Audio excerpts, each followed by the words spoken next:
Rindu pada setelan jas putih dan pantalon putih Bung Hatta. Setiap kali di dalam majelis orang banyak, ketika hadirin diminta berdiri menyanyikan lagu kebangsaan, inilah pengalaman yang ingin kuceritakan. Sampai kepada bait refrain yang harus diulang-ulang. Indonesia Raya merdeka, merdeka. Pita suaraku tak bisa lagi menyebut merdeka-merdeka itu.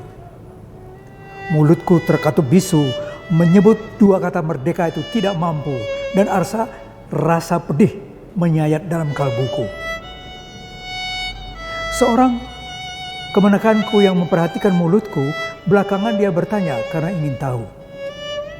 Pak Tuo, kenapa Pak Tuo diam saja?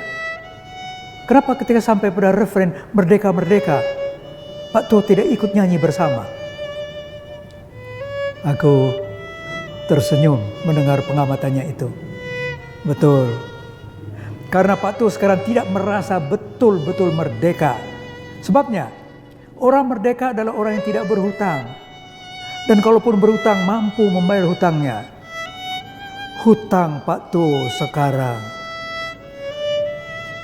ribuan triliun. Dan Pak Tuo tidak tahu pasti apa.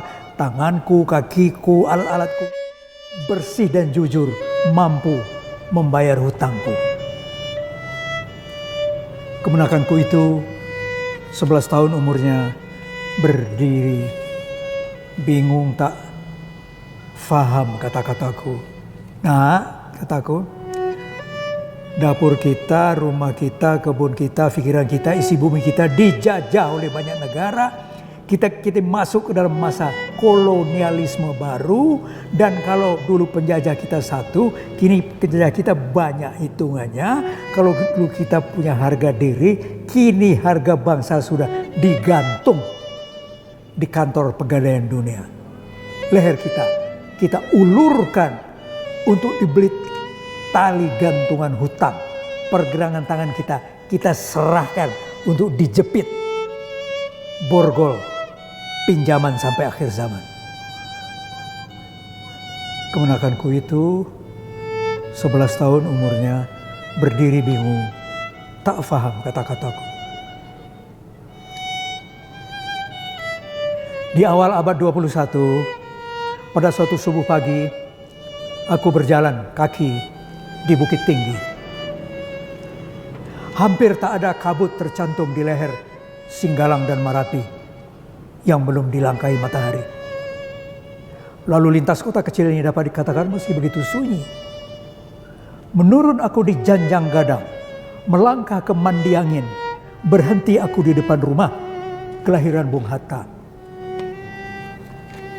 Di rumah beratap seng, nomor 37 itulah, di awal abad 20 lahir seorang bayi laki-laki yang kelak akan menuliskan alfabet cita-cita bangsa di langit pemikirannya dan merancang peta negara di atas prahara sejarah manusianya. Dia tidak suka berhutang.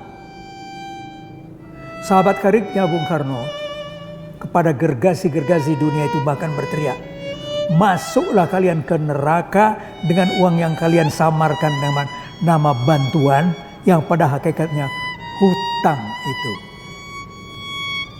Suara lantang 36 tahun yang silam itu telah terapung di Ngarai Siano, hanyut di Kali Berantas, menyelam di Laut Banda, melintas di Selat Makassar, hilang di arus Sungai Mahakam, kemudian tersangkut di tenggorokan 200 juta manusia.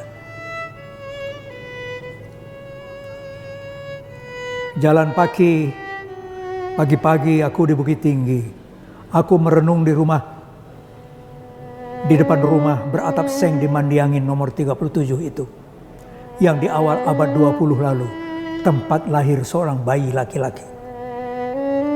Aku mengenal negarawan jenius itu dengan rasa penuh hormat. Karena rangkaian panjang mutiara sifat, tepat janji, tunai waktu, ringkas bicara, jujur lurus, hemat, serta bersahaja. Angku Hatta, adakah garam sifat-sifat ini masuk ke dalam sup kehidupanku? Ku catat dalam puisiku, angku lebih suka garam dan tak gemar gincu. 7 windu sudah berlalu, aku menyusun sebuah senarai perasaan rindu. Rindu pada sejumlah sifat dan nilai yang kini kita rasakan hancur bercerai-berai. Kesatuan sebagai bangsa, rasa bersama sebagai manusia Indonesia, ikatan sejarah dengan pengalaman derita dan suka. Inilah kerinduan yang luput dari sekitar kita. Kita rindu pada penampakan dan isi jiwa bersahaja. Lurus yang tabung, waktu yang tepat berdentang, janji yang tunai, kalimat yang ringkas padat, tata hidup yang hemat. Tiba-tiba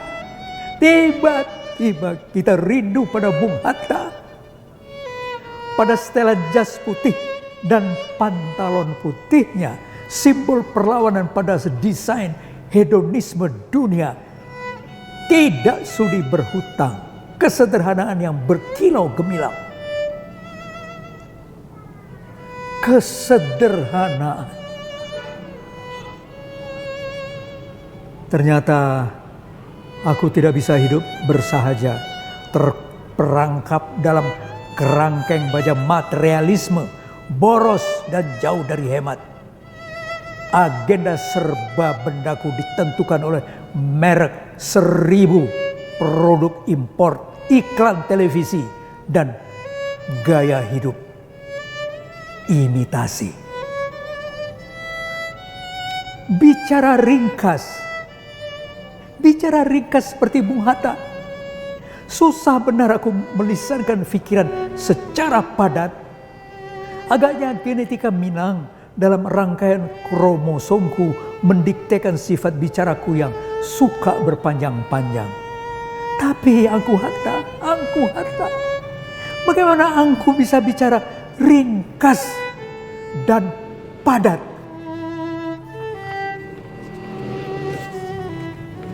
Tertib dan apik. Pada suatu hari aku mengintip Angku pada suatu makan siang di Jalan Diponegoro yang begitu tertib dan apik, tepat waktu. Bung Hatta adalah teladan tepat waktu untuk bangsa yang selalu terlambat. Dari 1000 rapat, 900 biasanya telat. Kegiatanku yang tepat waktu satu-satunya adalah ketika berbuka puasa. Kelurusan dan kejujuran. Pertahanan apa yang mesti dibangun di dalam sebuah pribadi supaya orang bisa selalu jujur? Jujur dalam masalah rezeki, jujur kepada suami, jujur kepada istri, jujur kepada diri sendiri, jujur kepada orang banyak yang namanya rakyat. Rakyat yang selalu di atas namakan itu. Ketika kita rindu bersangatan,